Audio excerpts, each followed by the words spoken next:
In May last year, the artist you enjoyed earlier here on stage, Nathalie Cleo Misawi, from the collective Fantastic, opened a newspaper and read about yet another acquittal in a rape case, the so-called bottle rape. There was quotes such as, "The girl pinching her legs together was a sign of shyness," and they did, after all, stop penetrating her when she started bleeding. So they did not necessarily have any malicious or evil intent. And when she didn't think it could get any worse, there was a big ad on the same page.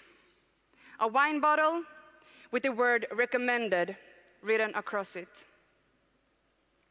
Natalie posted the picture on Facebook. I replied, "What the hell should we do? I feel so damn powerless." We started chatting about ideas.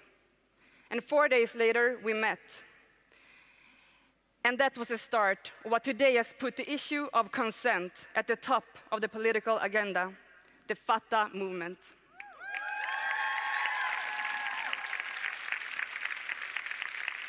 Fatta, which means get it, started with collecting stories about sex that happened without consent. The stories were interpreted into a song to which we released with a music video in September last year, in combination with a newspaper article.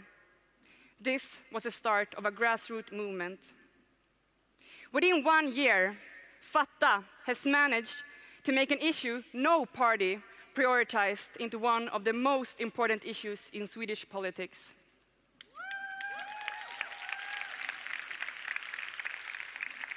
The issue of sexual violence affects everyone.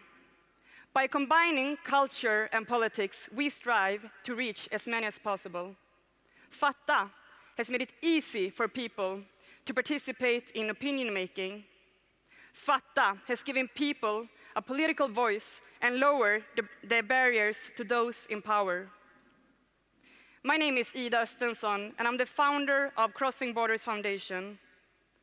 I started Crossing Borders because I felt that gender inequality were often well described with words, but without practical solutions. Crossing Borders works only with solutions, and that's why I'm so pleased that this session focuses on strategies, demands, and solutions for an equal society. In my vision, I will use one simple rule. To do everything we do today but the opposite, we need to flip the current order. I hope you're ready to challenge your thoughts and your action, because here comes number 1 out of 7. Number 1, today we have a society that from birth gives our children one alternative, the pink or the blue one. I dream of a society that gives all children the entire rainbow. We have to have a norm-critical pedagogy within every education. Number 2, today we read about absurd acquittals that shows what extreme specifics our justice system has regarding sexually related crimes. Representatives from the judiciary says that education in norm criticism and men's violence would remove their objectivity. I dream of a society where everyone understands that knowledge would of course increase the possibility of unbiased and fair trials. For conception about sex, gender, and sexuality not to hamper correct and objective assessments, there must be a mandatory education within the judiciary and law enforcement. From individual police officers all the way to the judges in Högsta domstolen, the Swedish Supreme Court. Number 3, today, non-profit organizations are being forced to pull resources out of thin air to be able to work with preventative and supportive care against sexual violence. That is a sad testimonial that so many girls and women's lives fall outside of our collective welfare system. I dream of a society where our social welfare is also based on girls and women's needs.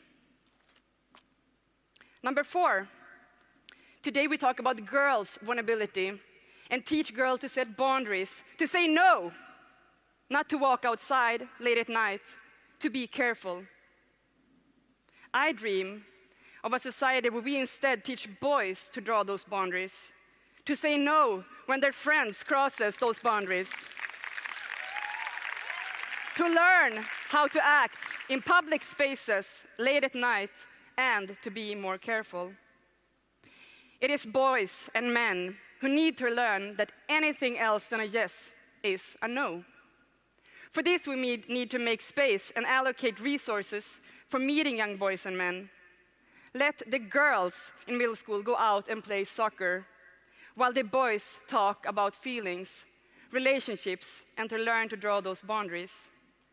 Let the responsibility lie where it belongs, with the boys and men. Number 5. Today, teenagers learn about sex through porn, and at the same time, schools awkwardly try to educate about anatomy and biology in a few short lessons. They are taught how to use a condom in heterosexual sex. It is not enough. I dream about a sexual education which responds to teenagers' real needs. It must be equally important to be educated in sexuality education as it is to be, for instance, in advanced math, in order to be allowed to teach in our schools.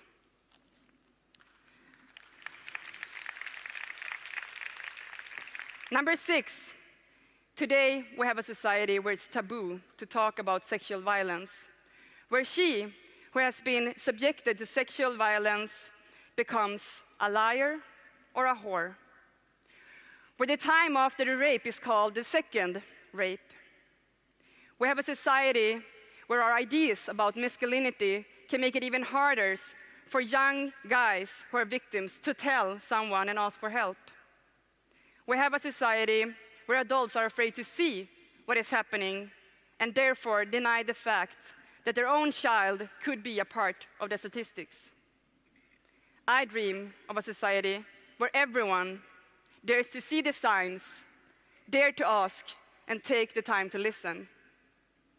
Number 7, every year around 6,000 rape charges are filed in Sweden, and at the same time, Brottsförebyggande rådet, the Swedish National Council for Crime Prevention, estimates around 36,000 rapes every year. That comes down to 100 rapes a day. This is a clear sign that people have lost their faith in judiciary and choose not to file charges in order to avoid the humiliation. I dream that legislation, instead of always being one step behind the rest of the society, could in the future be ahead of it. Fatta demands a sexual crime legislation based on consent. Sex without consent is not sex. A sexual crime legislation built upon consent has a normative effect on society's views on sex. We do not live in an equal society today, but I dream about an equal society. But to get there, we must all understand that we have a collective and individual responsibility to act and to dare to challenge ourselves and just think the opposite and flip the current order. And we have to do that now. Thank you.